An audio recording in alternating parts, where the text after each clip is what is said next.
Skillit was always full of surprises, and his final surprise was killing himself on December 4th. Total chaos, that's what I like.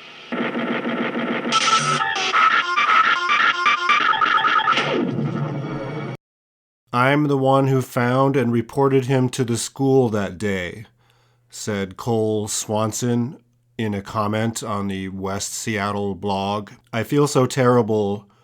I wish I could have done something sooner to keep anyone else from seeing it. But as far as I know, no one else got as close as I did, which hopefully can help their own coping processes.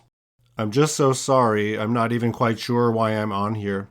That's funny. I wonder if his surname is Swanson. That's the name of a famous nursery over in West Seattle where our dear friend Skillit hung himself. This guy, Cole Swanson, found the body and reported it, but not before a busload of high school kids attending Chief Sealth High School saw what was probably a gruesome sight. And this is the Doomed Planet podcast, episode 6, devoted to Skillit. All our different sections are going to be Skillit related. Rusty the Media Watchdog, Green Diversions, Mailbag, Social Media Peak. Everything will be Skillit related in honor of our friend Skillit, who's a very sweet and loving and brilliant person, and troubled, and now he's no longer with us. This is the West Seattle blog, December 4th, 2019, 9:35 a.m. About the police response at Longfellow Creek Pea Patch.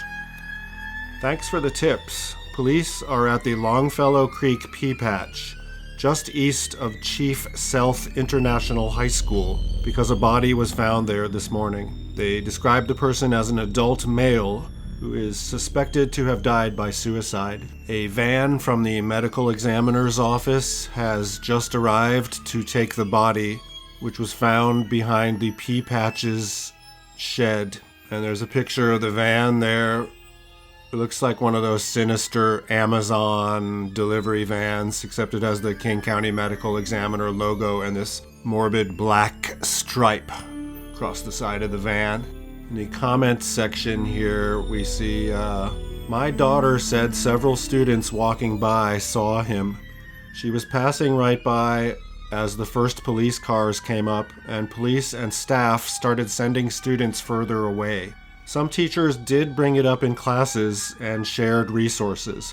My daughter shared her concern with me that while police were running to the scene and a fire truck was approaching the scene, the 22 Metro bus still stopped at the scene and let a large group of students off. At this time, there was no way for the bus driver or students to know if it was safe. And then some assholes go on to blame the bus driver there. And then more assholes blame the bizarre criticism of the bus driver's actions. Skillit, you're going to a better place. We'll be right back after this message. Merry Christmas from your Kmart Christmas store. Here's just a few of the gifts you can get for under $20 at Kmart.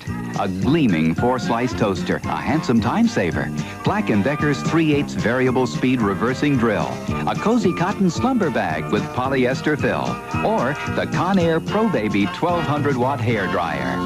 Christmas smiles at every face. It's Kmart's Christmas saving place. But is Skillit really dead? I mean, I'm not getting anything other than this one post on the West Seattle blog and confirmation from his wife and others. So yeah, he's dead. To order an autopsy or an investigator report from the King County Medical Examiner, you have to pay them, first of all. This is a low-budget podcast. And also, you need to be a family member of the deceased. We're going to spare you that, Skillit, and we're going to really, I'm going to eulogize you by concentrating on my memories and adventures with you. Although this would make a great movie if you did the whole life story. I met Skillit in the early 90s because he had the best pot. And go figure, he's from Eureka, California. This is a very spooky fishing village in the woods. It's foggy, and there is no real economy there unless you're growing pot. And that's where Skillit was raised, apparently in a foster home. We won't go too much into that, but he was the older foster brother to some twins, one of which is still alive, and we'll speak with her in a bit, or we'll get her point of view in a bit. So, Skillit's early life. He was in a foster home. I imagine there's a lot of fucked up stuff happening. And apparently, according to his sister, his mother or foster mother, I'm not sure, was busted with 2 kilos of cocaine. And that brings us back to Skillit growing the best pot. Well, he wildcatted the pot. So this was outdoor pot. He's growing it once a year in Seattle, July to October, something like that. And he would literally plant pot in public parks in Seattle. Now, he went out in the woods and did some stuff too, but, if you want to maintain your plants, you got to watch them. And so he was planting weed, and it was super good. You could tell this was a really, really good, deep Humboldt, Northern California, Golden Triangle, woodsy Bigfoot pot. Although, it had insects in it and was sort of dry and crinkly and oily at the same time. And there'd be sticks in it and pieces of moss. But anyway, so I might have met him because he was drying out a batch of pot in my friend Sheila's attic, or I might have met him before. Our mutual friend Mike, who has also known him for decades, told me a story that he was actually growing poppies, like white opium poppies, in a park on Capitol Hill. And then one time Mike walked by there because it was near where they both worked, and they had been scored by a razor, and there's some opium gum coming out of these poppies. So, yeah, wildcatter Skillit. He also grew mushrooms, which I'm not sure if that's an easy thing to do if you just buy a mushroom kit, but he was growing more than one variety of psilocybe, not just the cubensis, but some other stuff. We are going to break for some advertising, but first a public service announcement. Do not kill yourself, and especially do not kill yourself around Christmas. That's when everyone kills themselves. It's so predictable. And with that, enjoy this product or service because they sponsor the show. Some people start slamming as a social thing, I probably wouldn't do it by myself. That was mine. Slamming stands for sticking leeches on myself. Leeches? Yeah, leeches. I don't get it. I've had to confiscate all this. It's a problem. It's like you hear people talking about slamming over the weekend. It's hard not to get into it.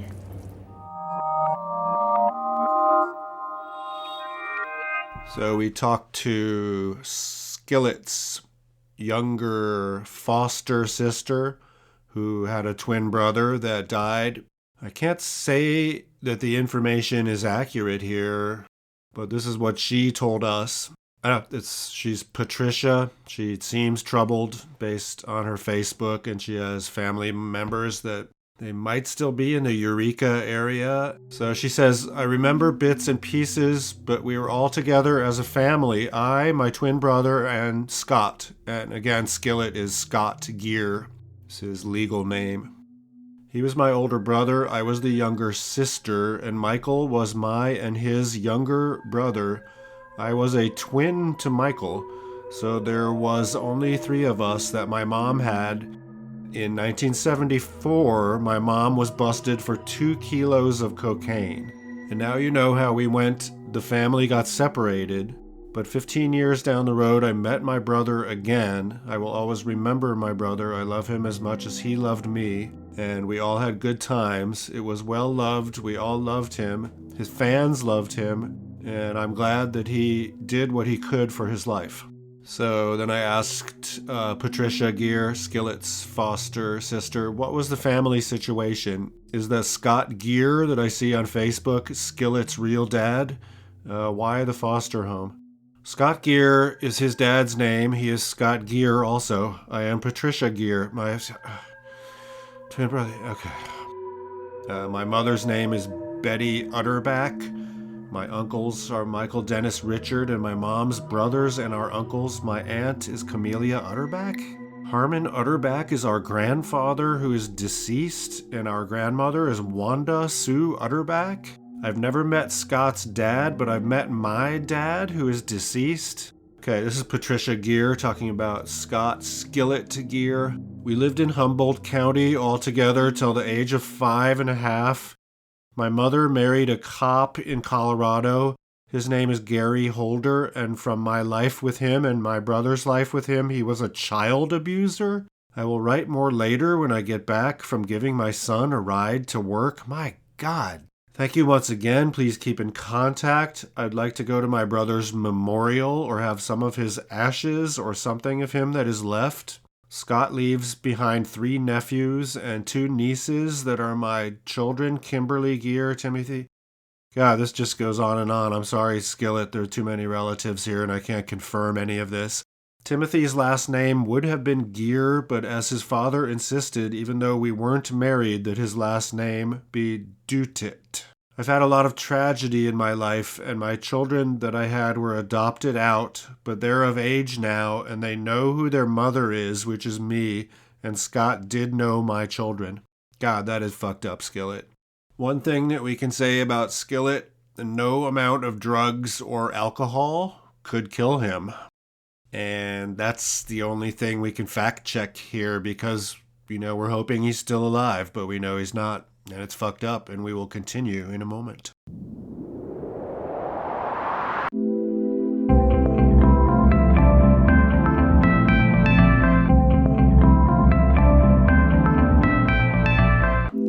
You know I love you, baby. And that's why it's time to get funky. Do people realize that they need a social media directive in their will? And that as part of that plan, they should provide relevant account information to the next of kin? Yes, you will be dead and you won't care, but some of your loved ones will find the situation aggravating at best. And your good name might end up getting disparaged on your own page, the forum that you used when you were alive to present a version of yourself to the world and that you controlled. One example of this is that people have posted some inappropriate and even defamatory things on Skillit's Facebook page. He has 4,500 plus friends, so that is to be expected in the age of trolling that we live in, but it's also just wrong. And I was even a victim of that. I posted a little obituary, and then this guy Jimmy says, "Who the fuck are you, Alex? How exactly do you know Skillit, and how come you are not friends with anyone else?" Maybe he's not seeing the 40 mutual friends that I have with Skillit going back to the early 90s. Then Jimmy says, "I don't know anyone who knows you, and I think you are a troll." That's aggravating, to be accused of that when your friend has died. And so I told him as much in a private message. The kind of message that I like to send. It says, "My friend Bruno will be coming to talk to you." And someone came to my defense on this thread before I blocked everyone. Colleen says, "Jimmy, Scott had many lives, more than you may know. Anyways, I found correspondence of him and Alex on my timeline years ago." And then someone named Daniel says, "Hell yeah, Jimmy, get the troll." And then I say, "This is the reason I can't link to Skillit's wall. Unreal."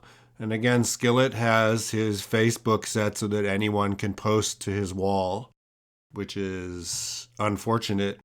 And I think his wife, V, needs to get a death certificate and then approach Facebook with this dilemma and get his page memorialized, which is something no one has to do. So again, what a surprise, Skillit, that you're eternal now on Facebook till we fix it. Again, a public service announcement from the Doomed Planet podcast.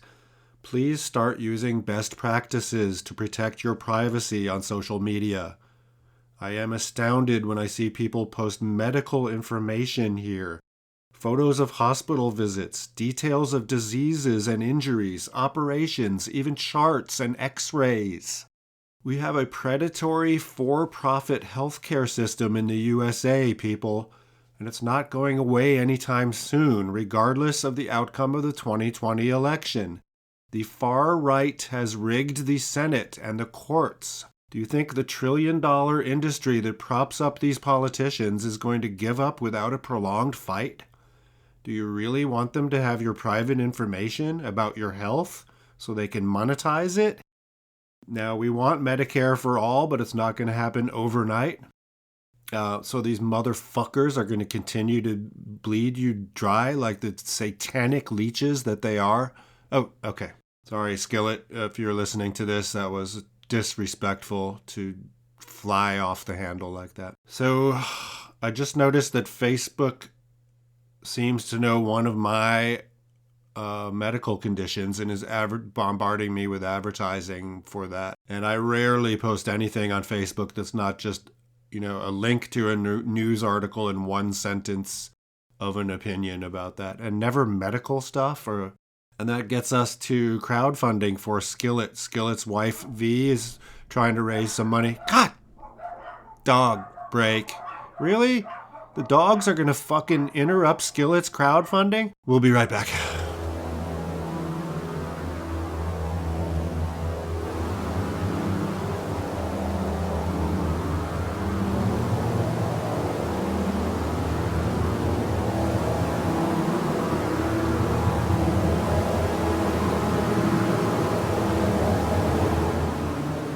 So go fuck me, a special report, the insanity of crowdfunding. What is not insane is that Skillit's wife, V, is doing a Facebook fundraiser to just get some money for funeral expenses. It's a few $1,000 that she's raised, and that's really chump change in the scheme of things because it's not going to bring Skillit back, and I heartily approve of that.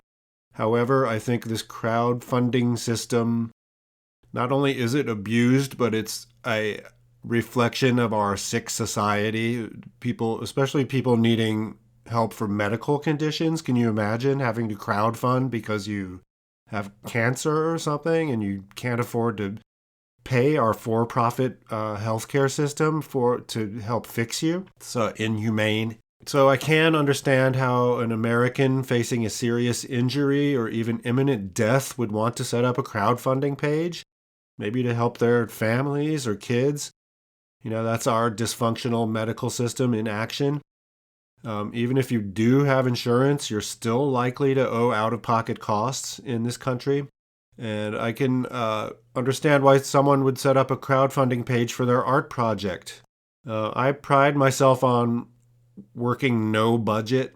That's why I'm doing a podcast. But if you think your friends and family are going to help pitch in to fund your expensive film that you're making or something like that, more power to you. Now, however, the best way is to get your rich uncle to just kick in and then you're not humiliated by having to crowdfund. Now, what I don't get is why someone would have the audacity to crowdfund their wedding. No mention of half this money will go to Syrian refugees, or a portion of the proceeds will go to pay some kids from Newark or Patterson, New Jersey to go to college.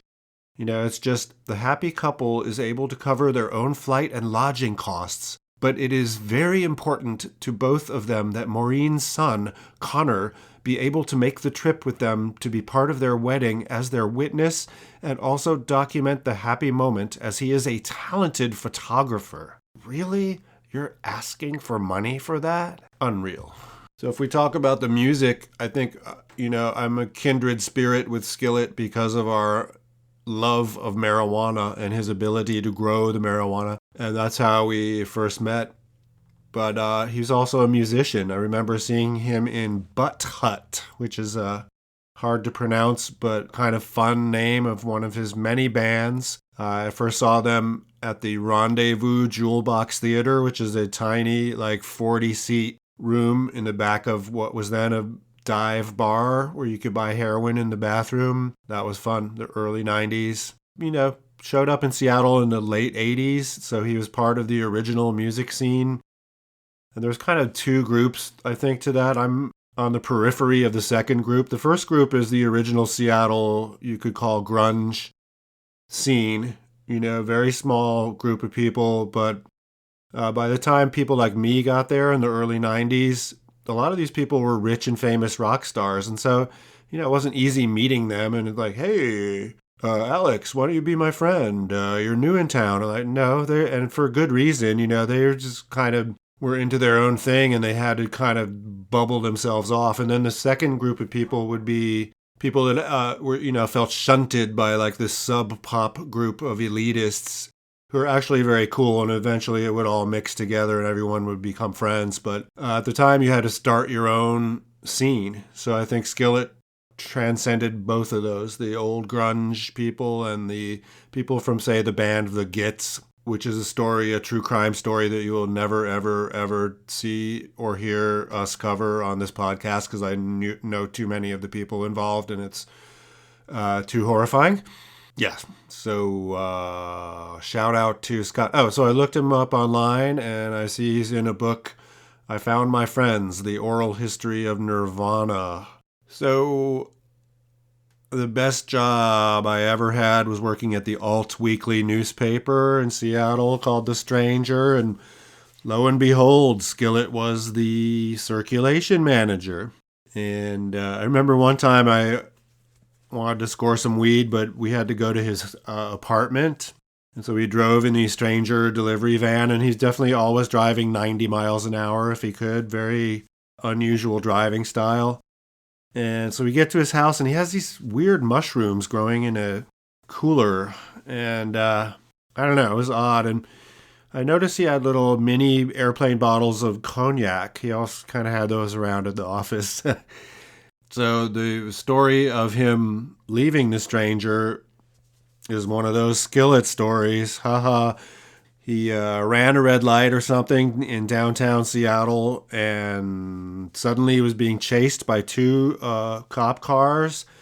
He swerved into and damaged at least two other cars before totaling the van. And he was holding but just some pot. So why he had to flee these cops and why he thought he would get away with that is a mystery. But Tim, the publisher of The Stranger, I mean, you can't have your circulation manager doing that. You just had to let him go. And so that was sad, but he moved on. And then he moved back to California for a while, and he was a dispatcher. He couldn't drive. That was one of his things he did as a trade. So he was a dispatcher for a tow truck company. And he did that for many years. And here is where my theory of why Skillit killed himself. So before he moved back to Seattle a few years ago, Skillit told me another Skillit's story. He said he was coming down off of an addiction to Xanax and somehow ended up getting arrested. And then he was handcuffed to a chair. And he was, if your withdrawal from benzos apparently is a very serious medical emergency and it's life-threatening. And anyway, he ended up banging his head against the wall multiple times and passing out. And then he told me he forgot everything. And especially saddening, he forgot how to play guitar or play bass. He just had to teach himself from scratch, which he did do. And then he was going on lately playing this drone Satan metal stuff, kind of the. So that's my theory, is that head injury, much, if you know, Spalding Gray suffered a horrible car accident and a head injury, and he was never right after that, and then he ended his life. I think that's what happened to Skillit. He just had, his brain was out of whack, and he was tormented by that. That's just a theory. That's what I think happened. Now, his wife V mentioned something about he was totally wasted when he did it. I don't know.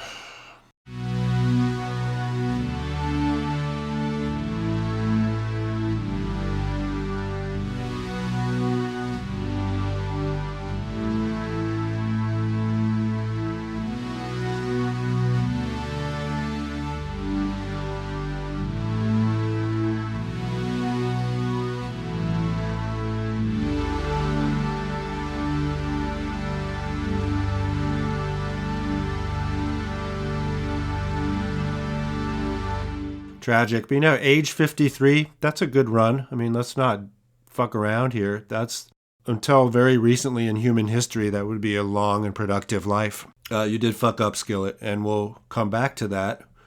Talk more about your gruesome hanging after this advertisement for a product or service. And now, advertising from our sponsor. 4 years ago, we wondered how we could muscle in on the supermarket industry. What if we could weave Silicon Valley tech douchebag concepts like machine learning, computer vision, and AI into a system that made human workers obsolete? People of Earth, you are materialists, doomed, avaricious, ignorant sociopaths. And that's why you love Amazon Go. Use the Amazon Go app to enter, and we will track everything about you from there. The money we'll save by eliminating workers and their unions will go to our stockholders. Our customers will get convenience and cheesecake cupcakes. And the freedom to crave and to reject and then to acquire and spend. Freedom! How does it work? We use computer vision, deep learning, and sensor fusion, the kind of shit that robots will soon use to end the human race. And we call it just walk out technology, because your jobs are walking out and not coming back.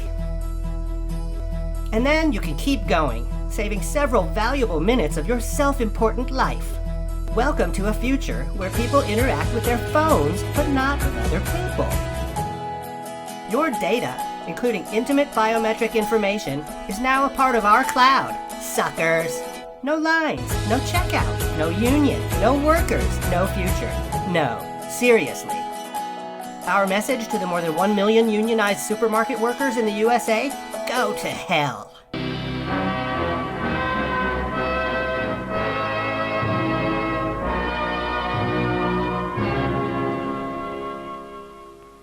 Yeah, surprising. I knew about the head injury, and I never thought Skillit would kill himself, but that's the subject of our podcast, Doom Planet Podcast, Episode 6. So Ohio University in Athens, Ohio, has a homecoming parade every year, and as a kid, I would watch the parade near Jagger's funeral home, and people on floats would come by and throw us candy.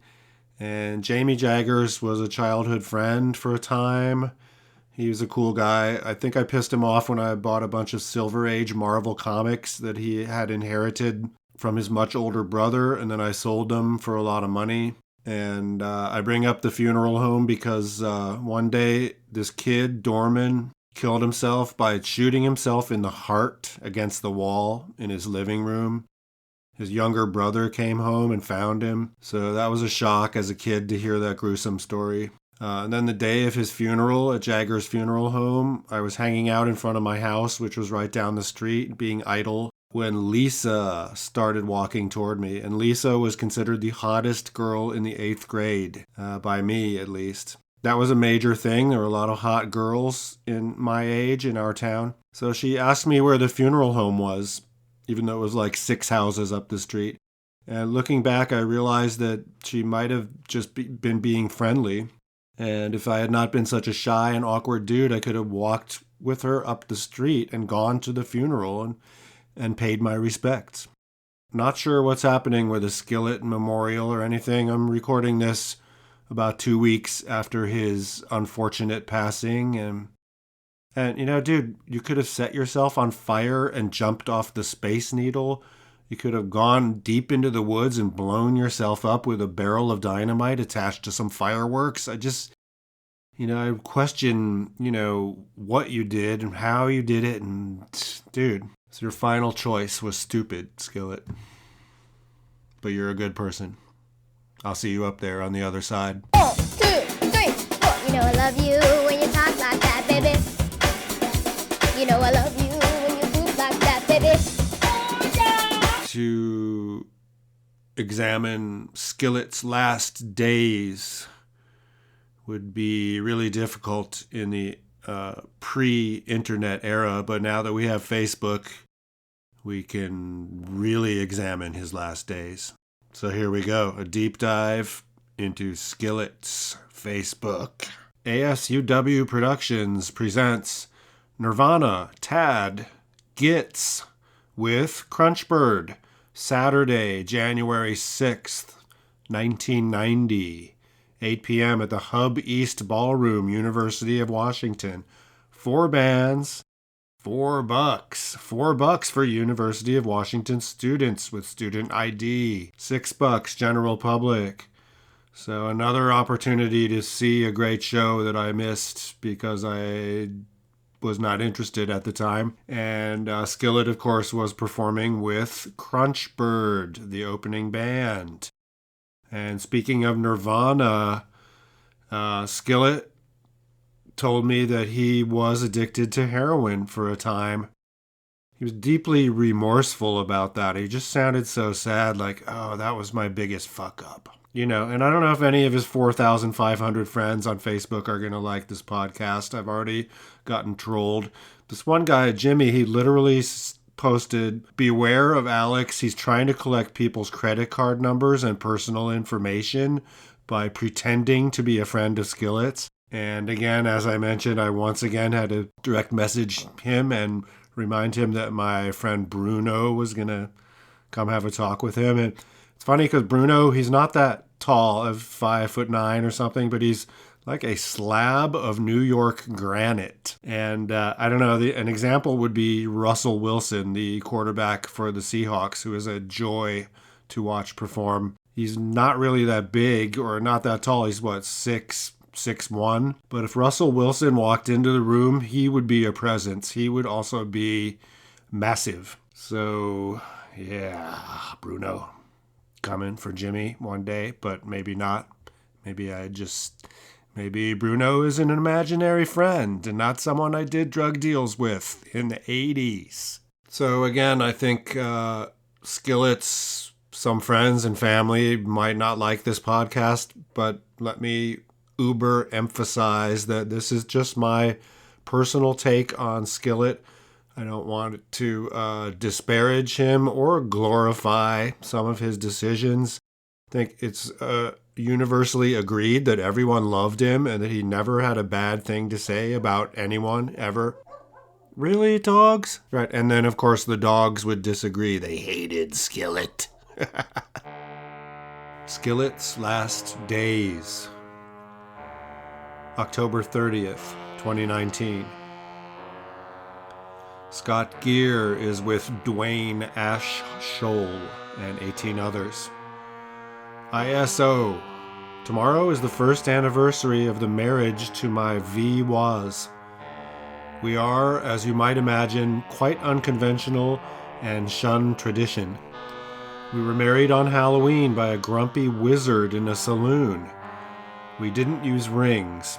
Instead, we want tattoos of our initials on the ring fingers to celebrate. Hippie to the bone, Skillit, man. Grown up in the 70s in Eureka, California with some fucking Humboldt pot growers and a mom who allegedly got busted with 2 kilos of coke. That's what hippies would do with the tattoo on the ring finger. I love it. Is there anyone out there willing to do this for us? Should take just a few minutes and barely any ink. Even some sort of prison tattoo device.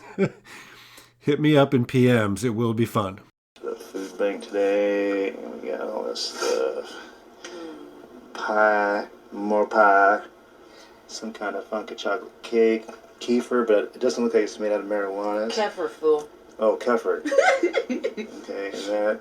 Pork loin. We got this giant, like 6 tons of pork.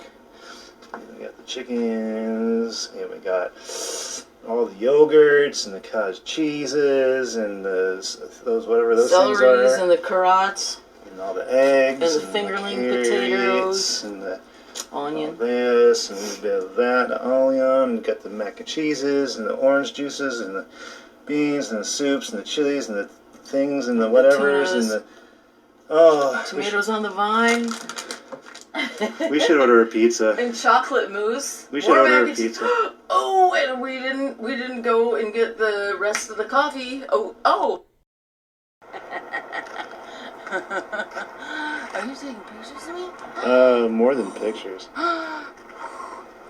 Seriously, I really don't give a fuck. I had to pee. Who gives a fuck? You gonna piss out somewhere outside? I'll Piss get all where the you want. pics later. I don't give a fuck. Up top. Oh, he's gonna come around the other side, I think. Up top. Nope, there he Nope, is. he's coming this way. I see him. Up top. Meow meow. Meow meow meow. Yep. Yep. Yep. Yep. Following us home again. Mm-hmm.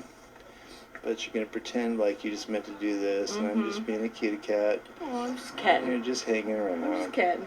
I'm like, whatever, man. Yeah, you're gonna walk right past us. You're gonna walk right past. No, Michael, don't go into the lights. Don't go into the lights. Don't go into the lights, Michael. Caroline. Caroline. Don't go into the lights. Don't go into the light. November 9th, Eat That Shit. It's a filtered black and white video of a cat eating some food, and it's sort of violent and weird and horrifying in a way. You can hear some anger here, something I never once heard from Skillit, but maybe I was only there for the good times, you know, but he's swearing at a cat, and maybe it's humor, maybe not, who knows. It's, I just got to apologize for even posting this from his public Facebook page that anyone can see. Eat the fuck out of that shit, you fucking asshole. You fucking asshole. You fucking eat that shit. Eat that fucking shit. You fucking asshole. You're a fucking asshole. You're a fucking... Stop disparaging the puss. Oh, Mike Stevens. Mike.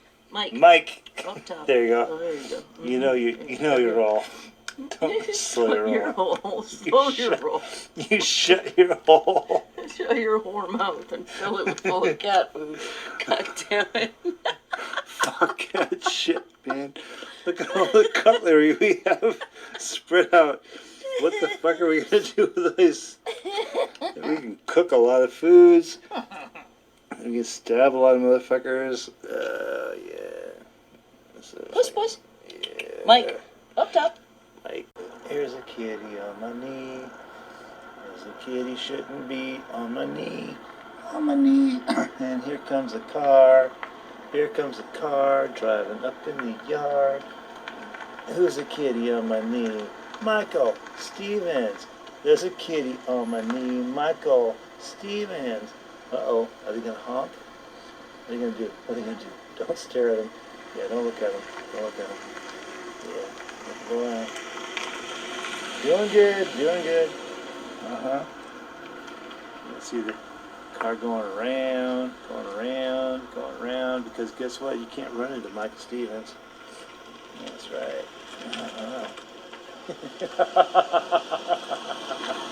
Fuck yeah. That's Agnes Hobagnes. Agnes. Hi, Agnes. Look at Agnes. That's Agnes. Hi, Agnes. Haven't seen you for a while. Oh, hello. Knock me down. How are you? Knock me down, Agnes. No, Agnes. Watch out. I know, but guess what? Who's behind us? Michael Stevens is like right over here. Right behind us over here. Oh, look at that. Turn around. Turn around. Oh. Yep. Uh-huh. He's jelly. He's all jelly. Oh, where'd Agnes go? Under the car. Uh-huh. Under the car. Oh, shit. We got a conflict. Okay, this is the very disturbing 2-pack shaker. This is Skillit in a close-up of his face being filmed from below by V, and he's got a hard pack of Camel cigarettes in each hand, and he's shaking them, and the sound does not sound like cigarettes in there. Maybe I'm wrong, but with Skillit, who knows what it could be. Guess who I am. Get over yourself.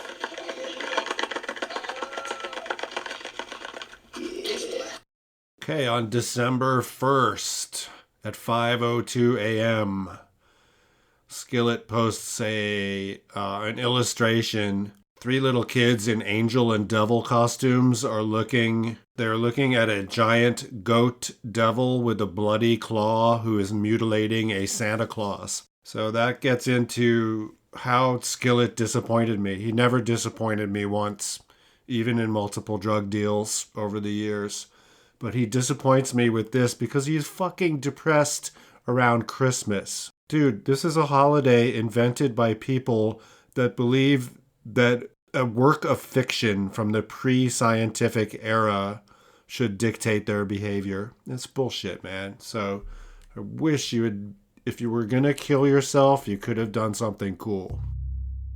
In true Skillit fashion, during Skillit's last hours, his final Facebook post is of his wife V urinating, and the caption is "pissing not outside," and he's posting that December 4th, 6:15 a.m. And then he reposts the same thing December 4th at 8:58 a.m. The caption is changed. It says "pissing in hellfire." And that's it. That's his last post. And then shortly after that, he ended his life.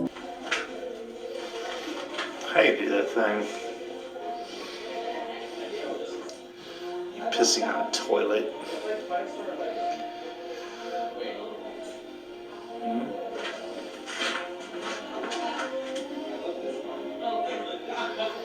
Mm-hmm. Rah, rah, rah, rah, rah, rah, rah, rah.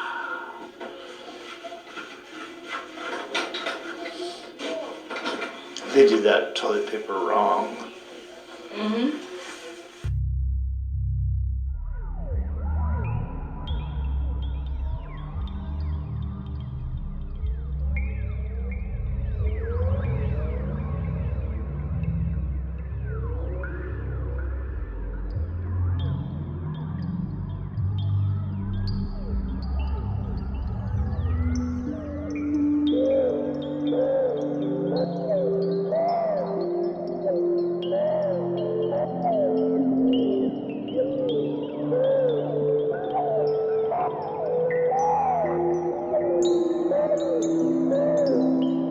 One Seattle rock star, there's a statue of him in Seattle, in town, and he wrote a bunch of songs that are basically this theme. I want to kill myself, probably by hanging, because my incredibly beautiful manager is also my wife, and she will not let me sleep with all of these incredibly gorgeous groupies that are throwing themselves at me because I am a rock star, because my incredibly beautiful and talented and business-minded wife created my stardom. And that's not Skillit. And he didn't record as much music. I think Skillit's wife, V, we actually never met. I know her from Facebook. And she seems much younger than Skillit and totally hot. Very attractive, interesting person. And I told her that, like, well, how come you're younger and hot? But anyway, Skillit always had girlfriends, and I think he has kids. Of course, we don't want V or his kids to listen to this podcast. This is my fucking opinion, and it doesn't matter in the end. But if they do, sorry this happened. But yeah, V, in her own words, in some direct messages. How we met, it's a fantastic story. I always loved him telling it to everyone. He loved our meeting, as did I. So V says she has to block Skillit's sister. She's batshit crazy and has babies so she can sell them. She hasn't been in touch with Scott for years, and then bam, out of the woodwork. Her first question was, did he have any savings or life insurance or anything? Block her. It will only get worse, believe me. I friended her to get information, and also I felt sorry for her. But, people surrounding a good person who's never heard a fly might have some bad vibes. And then we're talking about trolls on his Facebook.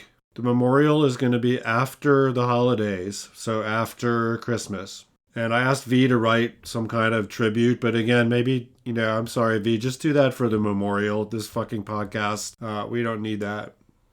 We don't need you to be involved. And then there's plausible deniability.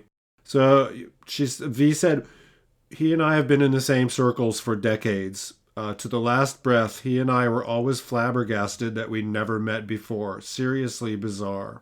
We always say, oh my God, I'm so fucking lucky I finally met me. We were so stoked to have found the most like-minded of ever people. We agreed on anything, everything, down to when a toothbrush was done to how to wash a dish to it all. Parenting styles, perfect match. Social skills, habits, so simpatico and complimentary. We turned into comfy homebodies and loved it. We floated together every day, truthfully. This snap, mind-blowing. I think he hit an ego pity party where disappointment and a lack of question mark, and much more. I think he got blackout wasted and likely didn't even know he was giving up and doing the thing.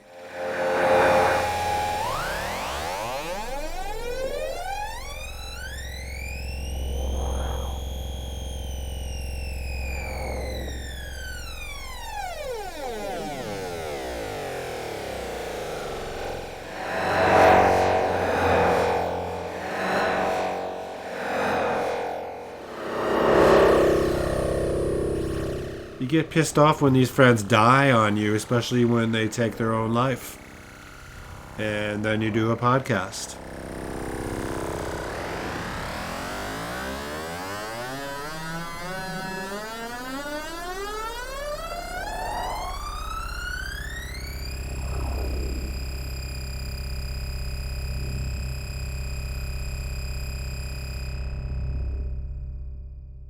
This has been the Doomed Planet podcast, episode 6.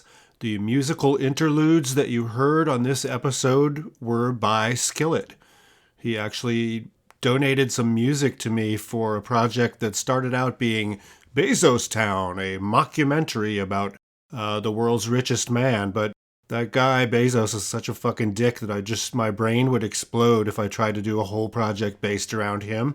So Skillit, your music has migrated to a better place, and it will live on forever and be beamed out into space so that other civilizations can hear it and can salute you.